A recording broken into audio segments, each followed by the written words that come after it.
ඔයාලාව ආයුබෝවන් කියලා අදත් මම ආදරයෙන් පිළිගන්නවා. අද මම ඔයාලට කියන්න යන්නේ ඔයාලා ඇත්තටම බුද්ධිමත් නම් බුද්ධිමත් වෙන්න ඕන නම් හිතන්න තියෙන ඊටාම වැදගත් කාරණයක් ගැන.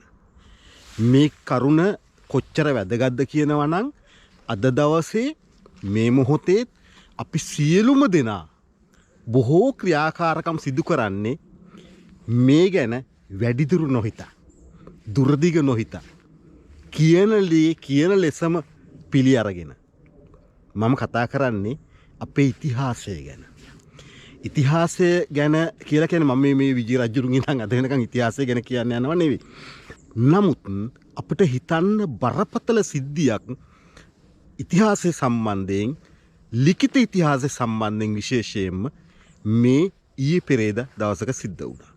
මං ඒක පාදක කරගන්නේ කිසිම දේශපාලන කතාවකටවත් වෙන මොහොකටවත් නෙවෙයි. නමුත් අපිට අපේ ඉතිහාසය ගැන නැවත සිතා බලන්න පාදක වන ඉතා වැදගත් සිද්ධියක්.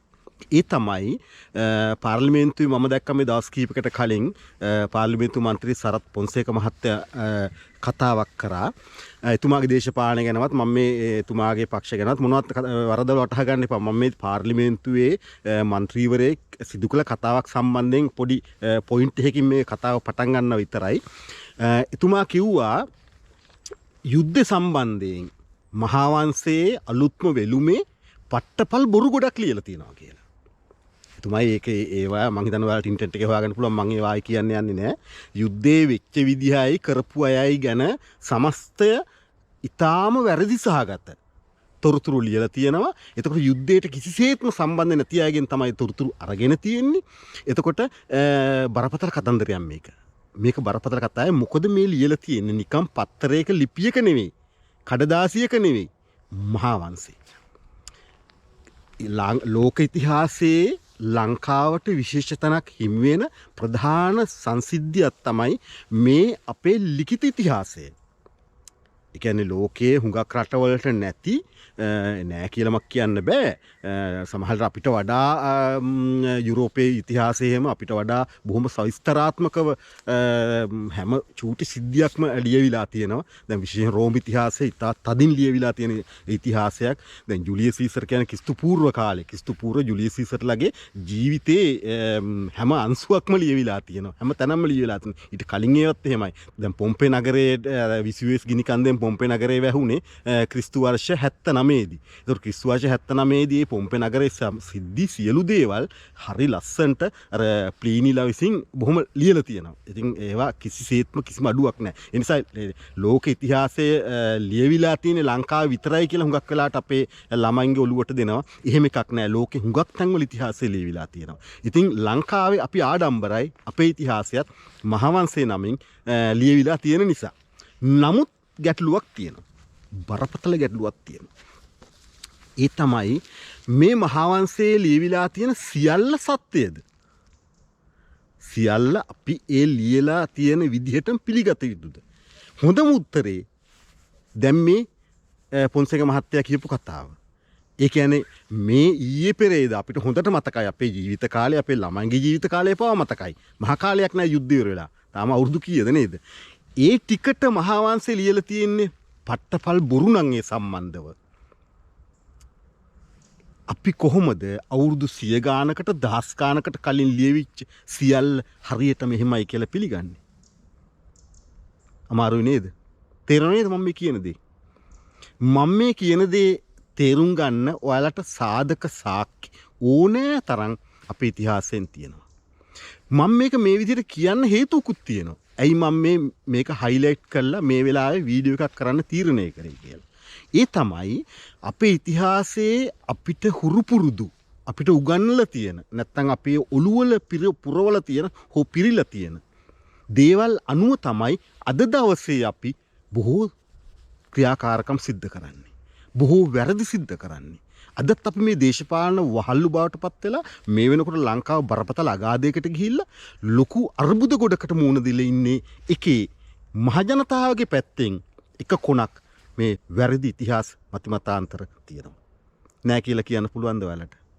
හිතින් හිතන්න. බුද්ධිමත් වෙන්න. මේ බලන හැම කෙනෙක්ම බුද්ධියෙන් හිතන මං කියන නිසා නෙමෙයි සුදන්ත කියන මිනිහෙක් කියන නිසා නෙමෙයි මම මේ ඔයාලට හිතන්න මේ හැමදේම දෙන්නේ තනියෙන් හිතන්න දැන් හිතන්න මං මේකට මොකක්ද උදාහරණයක් ගන්නෙ මට ඔළුවට ආව හොඳ උදාහරණයක් ඒ තමයි මම මීට ටික මාසකට දෙකකට කලින් පෘතුගාලේ දීර්ඝ සංචාරයක් කරලා ආවා පෘතුගාලය කියලා කියන්නේ හුඟක් අපේ ලංකාවේ නොවන රටක්.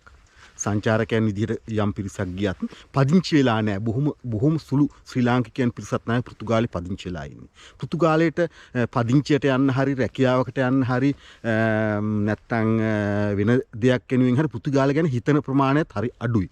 හුඟක්ම අපේ සමාජයේ කතා බහට ලක් නොවන රටක්. ඉතාලිය, ජර්මනිය, එංගලන්තය වගේ රටවල් එක්ක බැලුවහම පෘතුගාලය ගැන සාකච්ඡාවට බඳුන් වෙනවා හරි අඩුයි. මේ අඩුවීමට එක හේතුවක් තමයි පෘතුගාලය ගැන අපේ ලාංකික මනසට දීලා තියෙන බරපතල මිත්‍යා මතවාද. බරපතල වැරදි අවබෝධ. ඒ වැරදි අවබෝධ නිසාම තමයි මොකද මම පෞද්ගලිකව දන්නවා පෘතුගාලය ගැන මගේ ඔළුවේ තිබුණේ යක්කු කන පරාස්සයන් ඉන්න රටක් විදිහට. ලංකාව විනාශම කරපු ලංකාව නැති බංගස්ථාන කර රටක් විදිහට.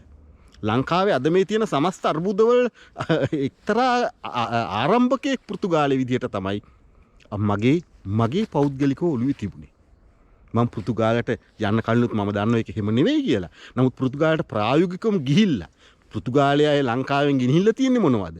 ඒ සියලු දේවල් හොයලා බලලා දීර්ඝ සංචාරකකින් පස්සේ මම පැහැදිලිව අවබෝධ කරගත්තා පෘතුගාලය ගැන කොච්චර බොරුද අපේ මහාවංශෙත් අපේ ඔළුවලටත් දාලා තියෙන්නේ කියලා. ඒ නිසා මම මේ කතාවට නිදසුනක් වශයෙන් පෘතුගාලය ගැන ගන්නවා. නමුත් ඔයාලට පුළුවන් වෙන නිදසුන් දහස් ගණක් මේකේ හොයාගන්න අපේ ඉතිහාසයේ කොච්චර වැරදි මතද අපිට දීලා තියෙන්නේ කියලා. දැන් අපි හිතන්න ඕන මේ විදිහට වැරදි මත අපේ ඉතිහාසයේ අපිට ලියලා තියෙන්නේ ඇයි කියන එක පළවෙනියෙන්. මට මේකට හේතු කාරණා කීපයක් පේනවා. එකක් තමයි අපේ සිංහල විශේෂයෙන්ම සිංහල බෞද්ධය මොනම හේතුවකට හරි අපි ඇත්ත සැටියෙන් නරක පැත්තවල කතා කිරීමේ අකමැත්තක් තියෙනවා. යම් තරමක අපේ තියෙන පොඩි උද්දච්චකමක්. ඒ කියන්නේ අපි මේ හැට පෙනිපෙනි සිදුවෙන සිදුවීම වුණත් අපි ලියනකොට ලියන්නේ ඒක ඒ සිදුවුණු විදිහට නෙමෙයි. අපිට අවශ්‍ය විදිහට ගලපලා. සත්‍ය සිද්ධිය ලියන වුණත් සත්‍ය සිද්ධියක් වුණත් අපිට අවශ්‍ය විදිහට ගලපලා මේ ගැලපීමේදී කරන බරපතලම අර්බුදය තමයි කිසිවෙකුගේ කිසිදු නමකට කිසිදු චරිතයකට හානියක් නොවන අයුරින් ලිවීමට අපි හැම විටම උත්සාහ කරලා තියෙනවා. කොච්චර නරක කෙනෙක් වුණත් අපේ කෙනෙක් නම් පිට කෙනෙක් නෑ වෙන කෙනෙක් නම් අපි හොඳට ලියනවා. ඇට්ටි හැලෙන්න ලියනවා. නමුත් අපේ කෙනෙක් නම් අපේ කම නිසා අපේ සිංහලකම නිසා බෞද්ධකම නිසා නැත්තම් ලාංකිකකම නිසා මොනවා හරි අපේ භාෂාව කතා කරන නිසා මොකක් හරි හේතුවකට නිතරම පක්ෂපාතීත්වයකින් අපි ලියලා තියෙනවා. හොඳයි බොරුද කියන්න. බොහෝ දේවල් එහෙමයි ලියලා තියෙන්නේ. දැන් මේ අර ෆොන්සේක මහත්තයා කියපු මේ එකත් මේ යුද්ධ සම්බන්ධ කතන්දරෙත් ඒක එහෙමයි. මොන හේතුවකට හෝ ඒ පාලකයෝ නැත්තම් ඒක ලියන්න අනුබල දුන්න අය ලියලා තියෙන්නේ පට්ටපල් බොරු සියලු වැරදි වහලා ඇත්ත වහලා වෙනමම කතාවක් තමයි ලියන්නේ. ඒ සිදුවීම් ජාලය අලලලා ඒ සිදුවීම් වල තියෙන යම් අංශු කොන් අරගෙන ඒකේ අවසාන ප්‍රතිඵලයේ ජයග්‍රහණය නම් ඒ ජයග්‍රහණය ගැනත් කියලා ඒ ජයග්‍රහණය ආවේ කොහොමද කියන එක ලියන්නේ Tamanට ඕන විදිහට. පැහැදිලි නේද?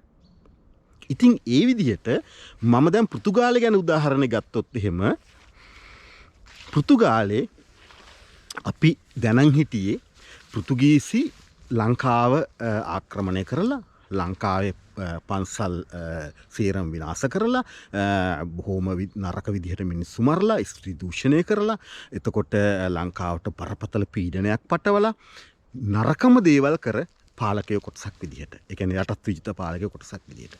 මේකේ කතන්දර දෙකක් තියෙනවා. පැති දෙකක්.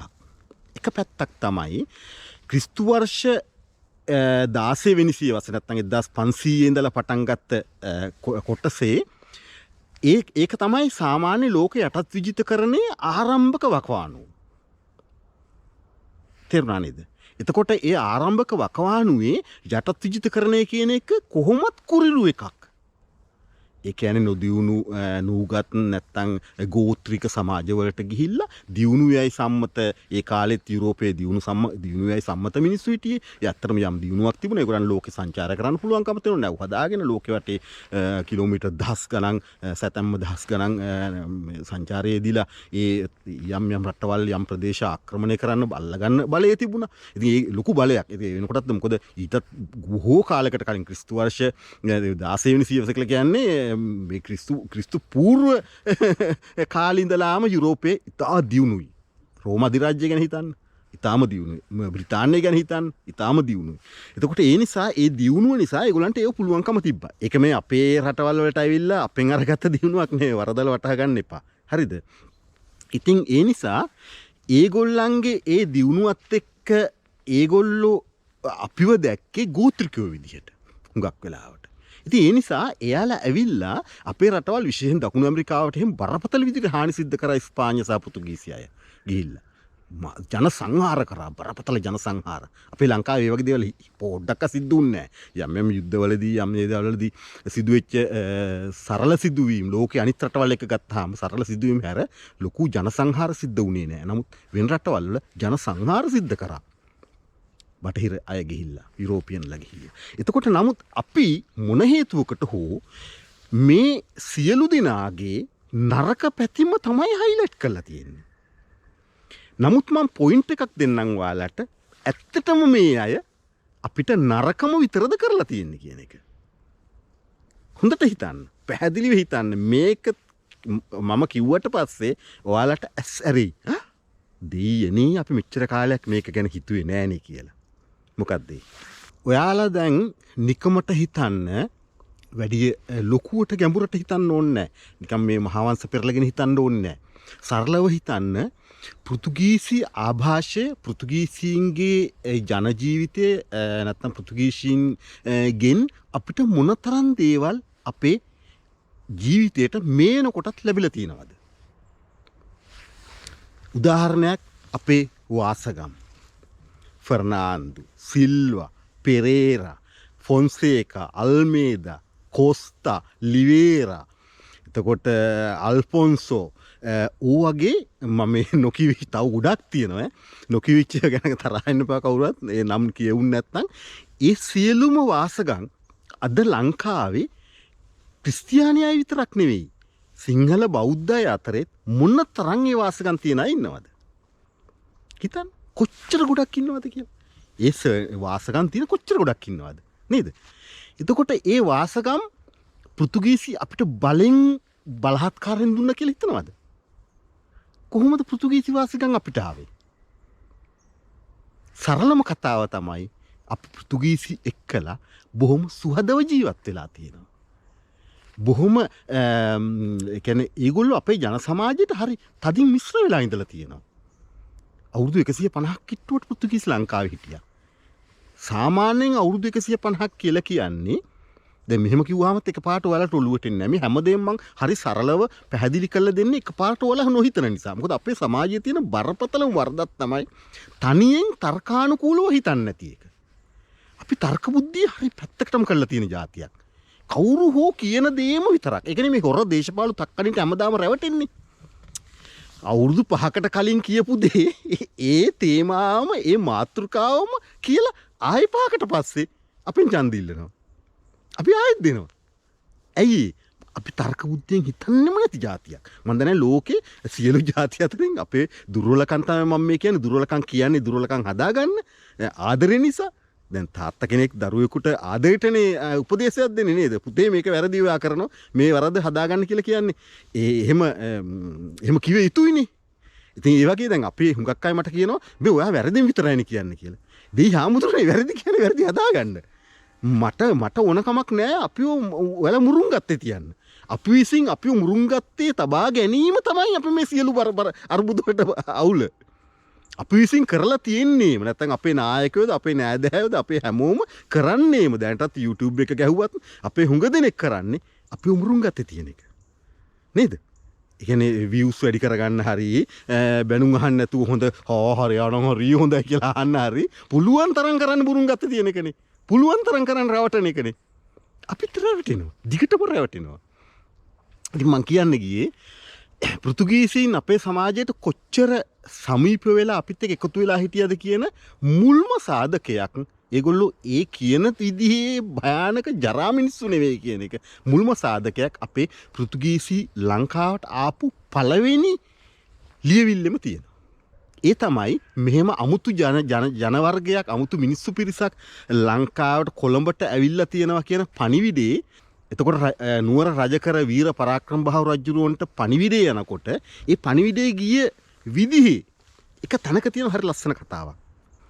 ඒ තමයි ඒ අලුතෙන් ආපු මිනිස්සු මාළු කූරියෙක් ගන්නත් රංකාසි දෙකක් තුනක් වියදම් කරනවා කියලා. ඒකෙන් මොකද්ද කියවෙන්නේ? ඒගොල්ලෝ අපේ කොළඹ මාළු වෙලෙන්දන්ගෙන් බලෙන් මාළු ගත්තේ නැහැ. මේ රංකාසියක් දෙකක් දීලා තියෙනවා එක මාළු කූරියට. ඒ කියන්නේ ඒගොල්ලෝ ලෝස් නැතුව සල්ලි වියදම් කළා තමයි ඒ දේවල් අරන් තියෙන්නේ. ඒ කතාවේ ගොඩක් දේවල් තියෙනවා. ඒගොල්ලෝ මේ මොනවාද පාන් කාලා වයින් බොන එකට තිරුවානගල් කාලා ලේබොන જાතියක් කියලා මිනිස්සු ගිහින් කියලා තියෙනවා නුවරට. මොකද ඒගොල්ලෝ දැනුවත්කම අපේ මිනිස්සු නේද? ඉතින් ඒ කතන්දර ගොඩක් අතරේ අර කතාවක් තියෙනවා. මාළු කූරියෙක් ගන්න රංකාසි රිදීකාසි දෙක තුනක් ඒගොල්ලෝ දෙනවා කියලා රජුරන්ට පණිවිඩ ගෙනිච්ච කට්ටිය ගිහින් කියලා තියෙනවා. එතනින්ම තේරෙනවා අපිට අපි ඒ කෑලි හුඟක්ම අපි ගිව් අප් කරනවා. ඒ කියන්නේ ඒවා නොසලකා හරිනවා. නොසලකා හැරලා අපි හිතන්නේ පෘතුගීසි ඇවිල්ලා අපි වල්ලගත් අපිට ගැව්වා අපේ පන්සල් මේව කර අපේ හරක් මරුවා. මොකද දෙවුන්දර දේවාලේ හරක් මැද්දාවේ හරකෙක් මරපු කතාවකුත් මොනවා එකක් තියෙනව නේද? ඒ වගේ දේවල් හයිලයිට් කරා මිසක් අපි ඇත්ත ඉතිහාසය අපි ඉසින්ම හංගගෙන තියෙනවා. ඉතින් හිතන්න අරතරන් වාසගම් ගොඩක් පෘතුගීසි වාසගම් ගොඩක් සිංහල බෞද්ධයන් අතර පවා එන්න කොහොමද හිමුනේ? ඔයාලා මේ තාක් කල් හිතුවද හිමුනේ කොහොමද කියලා? ඊළඟට මම කියන්නම් පෘතුගීසි නම් යන වචන අපේ සිංහල භාෂාවේ අදටත් කොච්චර තියෙනවද කියන එක. දැන් මම පෘතුගාලට ගියාම තමයි දන්නේ රෝල්ස් කට්ලට් වගේ දේවල් කේක් වගේ දේවල් පවා අපේ සිංහල සමාජයට ආවේ පෘතුගීසින්ගෙන් කියලා. එතකොට පෘතුගීසි අය තනියම අපිට ගහලා මැරලා අපි සිංහල මිනිස්සු ගිහිල්ලා කූඩු කරගෙන හිර කූඩු වල දාගෙන ඒගොල්ලෝ තනියෙන් කේක් හදන් කෑවනම් තනියෙන් කට්ලට් පැටිස් හදන් කෑවනම් අපේ සිංහල අය පුරුදු වෙන්නේ නැහැ නේද ඒවට? නේද? අපේ සිංහල අය ඒවා පුරුදු වෙලා තියෙන්නේ ඒගොල්ලෝ තනියෙන් කාලා නැහැ. අපේ එකතු වෙලා ඒවා හදලා තියෙනවා. දැන් අපේ සමාජයේ අපි ඇත්තටම හැම කඩේකට ගියා ෂෝට් ඉට්ස් කියලා මොනවද කන්නේ? ඒ සියලු ෂෝට් ඉට්ස් වර්ග අති බහුතරයක් පෘතුගීසින්ගෙන් අපිට ආපු ඒවා. පෘතුගීසි බලෙන් ඇවිල්ලා තොපි මේ ෂෝට් ඉට්ස් කාපන්, තොපි මේ රෝල්ස් හදලා කාපන් කියලා අපිට කිව්වේ නෑනේ. නේද? නෑ. අපි සහයෝගයෙන් ඒගොල්ලත් එක්ක ඒවා හදාගෙන කාලා තියෙනවා. ඊළඟට අවුරුදු 150 කතාව. මේකද මට මේ මිස් වුණායේ අර වෙන කතාවක් නිසා මේක 150 කතාව. හිතන්න අවුරුදු 150ක් කියලා කියන්නේ මහා දිග කාලයක්. මහා දිග කාලයක්. දැන් උදාහරණයක් මගේ සීයා 1910 ඉපදුනේ. දැන් එතුමා ජීවිතුන් අතර නෑ. එතකොට 1910 ඉපදිලා දැන් හිතන්න අවුරුදු 150ක් වෙන්නේ 2060 දී නේද? 2060 වෙනකොට මගේ සීයාගේ ඉවරයි. දැන් එයා අවුරුදු 90 ගාණක් ජීවත් වෙලා තමයි නැති වුනේ. එතකොට මගේ තාත්තගේ කාලෙත් ඉවර වෙනවා. දැන් මගේ තාත්තටත් වයසයි. තාත්තගේ කාලෙත් ඉවර වෙනවා. ඊට පස්සේ 2060 වෙනකොට මගේ කාලෙත් ඉවරයි. මම හිතන්නේ 2060 වෙනකන් ජීවත් වෙයි කියලා. හරිද? ඒක මොන ලොකු වාසනාවක් වෙනවා නම් අම්මෝ කියලා වැඩක් නැහැ. මම දන්නේ නැහැ. නමුත් සාමාන්‍යයෙන් පරම්පරා 3ක මුල ඉඳලා අවසානයේ දක්වා සමස්ත ඉවර වෙන කාලය තමයි අවුරුදු 150ක් කියලා කියන්නේ. දැන් මම මගේ උදාහරණය මම පෙන්නලා දුන්නා නේද? එතකොට ඒ විදිහට අපි හිතුවොත් පරම්පරා 3ක දීර්ඝ කාලයක් මේක මහ දිග කාලයක්. එතකොට මේ දීර්ඝ කාලෙම පෘතුගීසි අපේ ලංකාවේ ඉඳලා අපේ ලංකාවේ සමාජයක මොන තරම් එකතු වෙලා මොන තරම් සුහදත්වයකින් ජීවත් වෙලා තියෙනවද? මහා වංශේ හෝ වෙන කිසි තැනක හෝ මේ කතාව කියනවද ඔයාලට? හිතලා බලන්න. කොහේ හරි කියනවද කියලා? මෙච්චර වාසකම් ගොඩක් කොහොමද අපිට ආවේ? වාසකම් ගොඩක් අපිට ආවේ කරුණු දෙකක් නිසා. එකක් තමයි පෘතුගීසීන් තමයි ලංකාවට මේ ක්‍රිස්තියානි ආගම හඳුන්වලා දුන්නේ. කතෝලික ආගම හඳුන්වලා දුන්නේ.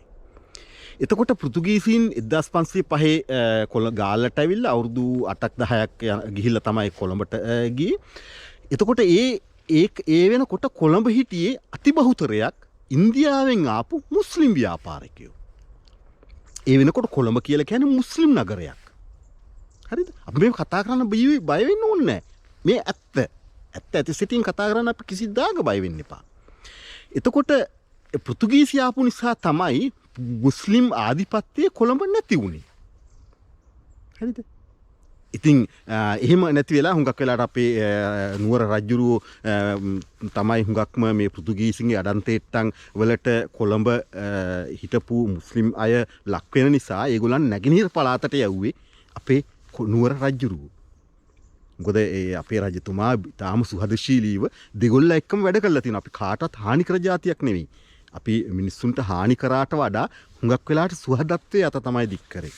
ඊගොල්ලෝ සමහරලාට අත හපා කෑවා. හුඟක් අය අපේ අත හපා කෑවා. ඒක අපි අනිවාර්යෙන් පිළිගන්න ඕන. අපි බොහොම හොඳට හිතවත්ව ඉන්න උත්සාහ කරාට සමහරු අත හපා කෑවා. පෘතුගීසි අයත් එහෙමයි.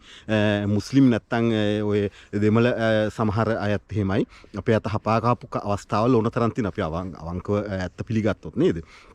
නමුත් ඒක නෝමල්. ඒක හරිම සාමාන්‍යයි. ඒක සාමාන්‍යයෙන් හුඟක් වෙලාවට මිනිස්සු කියන හැමෝම අවස්ථාවාදී. ඉතින් අපිත් ගොඩක් අවස්ථාවාදීනේ. අපි සෑහෙන අවස්ථාවාදී වෙලා තියෙනවනේ ඉතිහාසෙ පුරාම නේද? දැන් මේ ඉතිහාසෙ ලිවීමම බලන්න කොච්චර අවස්ථාවාදීද කියලා. ඉතින් පෘතුගීසි ගැන කිව්වොත් එහෙම මේ විදිහට පෘතුගීසීන්ගේ වාසගම් ගත්ත කාරණා හේතු කීපයක් තියෙනවා අපි. එකක් තමයි ආගමට හැරීම. ක්‍රිස්තියානි ආගමට හැරෙනකොට ඒගොල්ලෝ නම්බුනාමයක් වගේ ඒගොල්ලන්ගේ වාසකමක් අපිට දුන්නා. එතකොට අපි දැන් මම සුදන්තක විජේතුංග නම් මම විජේතුංග කෑල්ල හලලි ඉවරලා පෙරේර හරි සිල්ව හරි කෑල්ලක් මම ගත්තා. ආෂා නියමයිනේ. දැන් මම ටිකක් සුද්දෙක් වගේ කියලා හැඟීමක් ඇති වෙන්න මේ විදිහට ගත්තා. හරිද?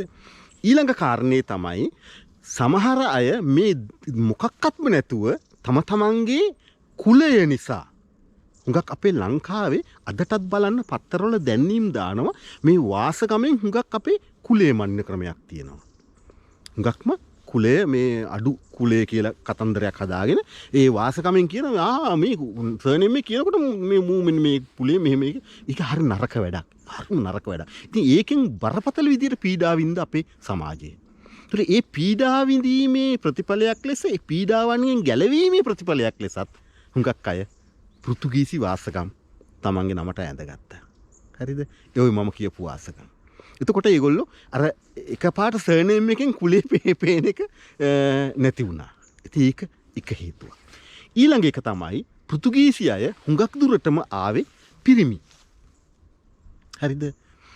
එතකොට මේ පිරිමි ආපු අය ඒගොල්ලෝ ගෑනුත් එක්ක ජීවත් නොවි හිටියේ නැහැනේ. දූෂණය කරා නෙවෙයි. අපේ සිංහල කාන්තාවන් එක්කලා ඒගොල්ලෝ පෞල් ජීවිත ගොඩක් ගත කරා. පෘතුගීසියගේ අවුරුදු 500ක ඉතිහාසය ඉතා දීර්ඝ කාලයක් නිසා අද පෘතුගීසියගේ ජානවලින් එන සිංහල අය සර්නේම් එක තිබුණාට සුද්දෝ නෙවෙයි. හරිද? වාසගම තියෙනවා පෘතුගීසි වාසගම. නමුත් පෙනුමෙන් සුද්දෝ නෙවෙයි. අර බර්ගර් කියන ජන කොටසට දැන් ලංකාවේ බර්ගර් කියලා කියන හුඟක් වෙලාවට නෙදර්ලන්ත නැත්තම් ඕලන්ද සම්භවයෙන් එන අයට තමයි හුඟක් ලංකාවේ බර්ගර්ස් කියලා කියන්නේ. ඒතකොට ඒ ඕලන්ද සම්භවයෙන් ආපු අය වගේ නෙවෙයි පෘතුගීසි සම්භවයෙන් ආපු අය. තේරුණාද? ඒතකොට ඒ හුඟක් දෙනා සිංහලයත් එක්ක සම්මිශ්‍රණය වුණා අය. ඒ සිංහලයත් එක්ක සම්මිශ්‍රණය වීම නිසා තමයි වාසගම් ආව වගේම අනික් පැත්තෙන් අපිට මේ තරම් පෘතුගීසි කෑම ප්‍රමාණය ගොඩක් සිංහල සමාජයට එකතු වුණේ. අච්චාරු වගේ දේවල් පවා පෘතුගීසි ඒවා. හරිද? ඒ සිංහල සමාජයට ඒව එකතු වුණේ එහෙමයි. එතකොට අපේ කාන්තාව පෘතුගීසියත් එක්ක හරි සුහදව ඒ දරු පවුල් නඩත්තු කරගෙන ජීවත් වෙනකොට ඒ තාත්තලා ඒ පෘතුගීසි තාත්තලා කිව්වා අපි මෙහෙම හදමු මෙන්න මෙහෙමයි කෑම වර්ග. එතකොට ඒක අපේ සමාජයට නිකම්ම පුරුදුනා. මොකද හරි ඇත්තම රසවත්. හරි වෙනස්. එතකොට අපේ සංගීතයේ ගොඩක් පෘතුගීසි ආభాෂය අපේ සංගීතයේ තියෙන බලහත්කාරයෙන් අපිට දුන්නේ නෑ ඒවා. ඒ වගේම තමයි පෘතුගීසි වචන. පෘතුගීසි වචන ගොඩාක් අපේ සමාජයට එකතු වුණේ මේසය ඒ වගේ දේවල් කාමරේ වගේ ගොඩාක් දේවල් මම උදාහරණයක් දෙකක් කිව්වට ඒක විතර ලඝු කරන්න එපා මහ විශාල ගොඩක් ඇත්තම කියනවා නම් අපිට හිතා ගන්නවත් බෑ සමහර වචන හිතද්දි මේකත් පෘතුගීසිද දැන් ඉදිරියේ මගේ වීඩියෝ එකේදී මම පෘතුගාලයේ අපේ ජීවත් වෙන අයත් එක්ක කතා කර මොහොතක තියෙන ඔය ටිකක් ওই සම්බන්ධව ඉදිරියේදී බලන්න එක. එතකොට ඒ කියන්නේ මගේ ලෝකයට සුදන්තක YouTube channel එකේ. එතකොට මේ වචන ආවි බලින් නෙවෙයි. මේ වචන ගොඩාක් අපිට ආවේ. අපි ඒගොල්ලත් එක්ක එකට ජීවත් වෙච්ච නිසා. ඒ දේවල් වලට ඒගොල්ලෝ වචන පාවිච්චි කරනකොට අපිත් ඒක පුරුදු වුණා. තේරුණාද? අපි අපේ සිංහලේ තිවිච්ච මොනවා හරි වචනයක් තිබුණා සමහරට මේසය මම දන්නේ මේසයට සිංහල වචනයක් තිබුණාද කියලා දන්නේ නැහැ. එක්ක සමහරට මොයසේ මේසය අඳුනලා දුන්නෙත් පෘතුගීසි වෙන්න පුළුවන්. අපිට මේසයක් කියලා එකක් නොතිබුණා වෙන්න පුළුවන්. මම දන්නේ මේසයට සිංහල වෙන වචනයක් මම දන්නේ නැහැ. හරිද? දැන් කාමරේ පෘතුගීසි වචනයක්. දැන් කාමරේ මම කාමරේට කියන වෙන සිංහල වචනයක් මට ඔලුවට එන්නේ නැහැ. මේ මොහොත සමහරට තියෙන්න පුළුවන්. සමහර වෙන්න මට එහෙම එකක් ඔලුවට එන්නේ නැහැ. එතකොට කාමරේට අපි මොකද්ද ඊට කලින් කිව්වේ? මේ සියලු දේවල් යටපත් වෙලා ඒ බලහත්කාරයෙන් කර දේවල් නෙවෙයි. ඒ මොනවත් බලහත්කාරයෙන් කර දේවල් නෙවෙයි. ඒ සුහදත්වය එක්කලා වෙච්ච දෙයක්. ඒ හැමදේම අපි ඒගොල්ලත් එක්ක ජීවත් වෙච්ච නිසා වෙච්ච දේවල්. ඉතින් ඒකෙන් තේරෙන්නේ අපේ ඔළුවට දාලා තියෙන පෘතුගීන් සම්බන්ධ අපේ ඔළුවල මේ වෙනකොට තියෙන දේ ඇත්තයි අතරේ බරපතල පරතරයක් තියෙනවා. ඊළඟට එන ප්‍රශ්නේ තමයි ඇයි අපිට මේ විදිහට බොරු කියලා තියෙන්නේ යම් අය සම්බන්ධයෙන්. මෙන්න මෙතනදී මාත් එක්ක තරහ වෙන කතාවක් කියන්න වෙනවා. හැබැයි ඇත්තටම මේක සමාවෙන්න ඕන මං කියනවට. නමුත් ඇත්ත කතා කරන සුදන්තක මම කට කෑවත් ඇත්ත කියන්න සිද්ධ වෙනවා. ඒ තමයි හුඟක්ම මේ ඉතිහාසයේ ලියලා තියෙන්නේ අපේ සිංහල බෞද්ධ භික්ෂුන් වහන්සේලා. හුඟක් අය. එතකොට සිංහල බෞද්ධ භික්ෂුන් වහන්සේලාගේ හිතේ ලොකු තරහක් නැත්තම් ලොකු අප්‍රසාදයක් එන්න ඇති සිංහල බෞද්ධ අයව පෘතුගීසින් විසින් ක්‍රිස්තියානි ආගමට හරවා ගැනීම පිළිබඳව. එතකොට අපේ සිංහල අයත් බලෙන් හරවා ගැනීමකටත් වඩා සිංහල අය බොහෝ අය කැමැත්තෙන්ම පෘතුගීසින් එක්ක එකතු වෙලා ඒ ආගම් වලට හැරිලා තියෙන බව පේනවා. ඒ කියන්නේ බලෙන් කිරීමකට වඩා මෙතන තිබිලා තියෙන්නේ ඒ මිෂනරීස්ලා ඇවිල්ලා තියෙන මිෂනරි හුඟක් ඒගොල්ලෝ ඉතා සාර්ථක විදිහට මේ මිෂනරි ක්‍රමේ පෘතුගීසින් ක්‍රියාත්මක කරලා තියෙන ලංකාවේ. ඉතින් එතකොට ඒගොල්ලත් එක්කලා සුහද වෙලා සමහරවිට අපේ භික්ෂුන් වහන්සේගෙන් හාමුදුරුවන්ගෙන් නොලැබෙන කරුණාවක් අර මිෂනරි ඒ පාදිලිගෙන් හරි කාගෙන් හරි ලැබෙනකොට සමහරවිට අපේ අය ඒ වෙනකොට ඒ පැත්ත නැවුණ වෙන්න පුළුවන්. කොහොම හරි අපේ අයත් සුහදව තමයි හුඟක් ගිහින් තියෙන්නේ. ඒකට මේ පිළිබඳව අපේ භික්ෂුන් වහන්සේලා ප්‍රසාදයකින් ඉඳලා නැහැ. හරිද? ඒ ප්‍රසාදයකින් නොහිටීම තමයි එක් හේතුවක් අපිට පෘතුගීසීන් යකුරාස්සේ විදිහට පෙන්නලා නැත්තම් ඒ විදිහට ඇඟ වෙන පරිදි ඉතිහාසය ලියා තැබීමේ එක දෙයක් තියෙන්නේ අන්න එතන. එක කොනක් තියෙන්නේ. එතකොට ඒ ඇත්ත නෙවෙයි. දැන් මේ පෘතුගීසීන් උදාහරණෙ මට තව ගොඩක් කියන්න පුළුවන්. මම කියන්නේ නැහැ මේ වීඩියෝ දික් කරන්න ඕනේ නැහැ මට. නමුත් මේ උදාහරණයේදී හොඳට ඔයාලා හිතන්න මේ විදිහට තමයි අපේ ඉතිහාසයේ ගොඩාක් දේවල් ලියවිලා තියෙන්නේ. ඒ වැරදි විවිධ හේතු මත දැන් අපේ වික්ෂුන් වහන්සේලා නරකක් නෙවෙයි උන්වහන්සේලාගේ ඒ වෙලාවේ ආපු සිතුවිල්ල ඒ වෙලාවේ ඇතිවෙච්ච අප්‍රසාදේ නිසා එහෙම ලිව්ව ඒක හරි. නමුත් ඒක දැන් ඉතිහාසයේ විදිහට අපිට තහවුරු වෙනවා. අපේ මේ මනසට බරපතල විදිහට ඒක බලපානවා. ඒ බලපෑම සමස්ත අනාගතයට අපිට බලපානවා. අපේ සමස්ත ක්‍රියාකාරීත්වයට අපි සියලු ක්‍රියාකාරකම් වලට අපේ මනසේ ඒක බලපානවා. ඒක හරි වැරදි. ඒ මොහොතේදී ඒ විවිධ හේතු මොකෝ හේතුවක් මත එහෙම ලිව්වට ඒකේ ඇති වෙන අනාගත නරක ඵල විපාක කියන්න වචන නැහැ. කියන්න වචන නැහැ ඒ නරක ඵල විපාක. අද අපි භුක්ති විඳින්නේ ඒ අපේ ඉතිහාසය විසින් අපිට දීපු වැරදිවල ඵල විපාක. ඇත්තම කියනවා නම් අපි මේ තරම් මුලා වෙන જાතියක්, අපි මේ තරම් රැවටෙන જાතියක්, අපි මේ තරම් හුඟක් වෙලාවට අපි තියෙනව නේද මහා උද්දච්චකමක් අපේ අතීතය ගැන. අපේ මුතුන් මිත්තෝ මෙහෙමයි කියලා කතාවක්. ඇත්තට මෙහෙම වුණත් අපේ මුතුන් මිත්තෝ අපිටත් වඩා අසරණව ජීවත් වෙච්ච අය. සීරියස්ලි මං කියන්නේ. තදින් හිතන්න. අපේ ඉතිහාසයේ කවදාවත් සාමාන්‍ය ජනතාව, මහ ජනතාව, පොදු ජනතාව නැත්තම් අපි නිකන් කීමට කියන්නේ ජාමනයා සැපෙන් සතුටින් ජීවත් වෙලා නැහැ. මේක මම ඕන කෙනෙක් තර්ක කරන්න පුළුවන් කතාවක් මම මේ කියන්නේ. අපේ සාමාන්‍ය ජනතාව සුඛිත මුදිත ජීවිත ගත කරලාම නැහැ ඉතිහාසෙ කවදාවත්. කවුරු හරි කියනවද මාත් එක්ක? එහෙම ගත කරලා තියෙනවා කියලා? යම් ප්‍රභූ පැලැන්තියක්ම විතරයි පාලකයන් හා සම්බන්ධ ප්‍රභූ පැලැන්තියක් සහ ආගම හා සම්බන්ධ භික්ෂුන් වහන්සේලා ඇතුළු ඒ පැලැන්තියක් විතරයි සුඛිත මුදිත සැපවත් ජීවිත ගත කරලා තියෙන්නේ. අපේ ජහමනය කවදාවත් සැපවත් ජීවිත ගත කරලා නැහැ. සැපවත්යයි ඒ ගත කරන ජීවිතේ සැපවත්යයි කියලා හිතන්න පොළඹවන දේවල් අපේ ආගමෙන් සංස්කෘතියෙන් අපිට දීලා තියෙනවා. අල්පේච්ච ජීවිතය, සරල ජීවිතය, ලද දෙයින් සතුටු වීම, කර්මය නිසා තමයි මේ සිද්ධ වෙන්නේ. එතකොට ඒ කර්මයට අපි දුප්පත් වෙලා ඉපදුනා, අපිට මේ අඩුපාඩු එක වුණා, අපි මේ දුක් විඳින්න ලබලා තියෙනවා. එතකොට මේ දුක් විඳින්න ලැබුපු එකේ කර්මයෙන් මිදෙන්න නම් අපි මේ පින් කරන්න ඕන, පින් කරන්න පුළුවන් තරම් තියෙන ඒවා ටිකක් දෙන්න ඕන. දුන්නාට පස්සේ ඊළඟ ආත්මික හරි කවදා හරි ඒක හැදෙනවා. ඕ වගේ මතිමතාන්තර අපිට දීලා අපිව ෂේප් කරලා තියලා තියෙනවා. මුළු ඉතිහාසයෙන් වෙලා තියෙන එක. අපි ෂේප් එකේ දීලා තියෙනවා. අපි දුක් නොවන තත්ත්වයට පත් කරලා තියලා තියෙනවා. කියන්නේ අපි මේ දුක් විඳිනවා කියන එක නොදැනෙන්න විදිහට මනසින් අපිව සතුටු කරලා තිබිලා තියෙනවා. නමුත් ඇත්ත වශයෙන් අපි සදාකාලික දුක් විඳපු જાතිය. සාමාන්‍ය ජනතාව විදිහට, සාමාන්‍ය මහ ජනතාව විදිහට සදාකාලික ඉහළ ස්තරයක, සුළුතරයක බලපෑමට යටත් වෙලා හිතින් සතුටු වෙලා ගතින් දුක් විඳපු જાතියක්. හරි ඛේදවාචකයක් ඒක. ඒ ඛේදවාචකේ හුඟක් අවසාන කෙලවරක තමයි අපි මේ 2021 වෙනකොට අපි පත් වෙලා තියෙන්නේ මේ ඛේදවාචකය සැබෑ ලෙසින් තේරුම් අරගෙන මේ සමස්තය බරපතල පරිවර්තනයකට ලක් කළ යුතු කාලවකවානුවක තමයි අපි මේ ජීවත් වෙන්නේ.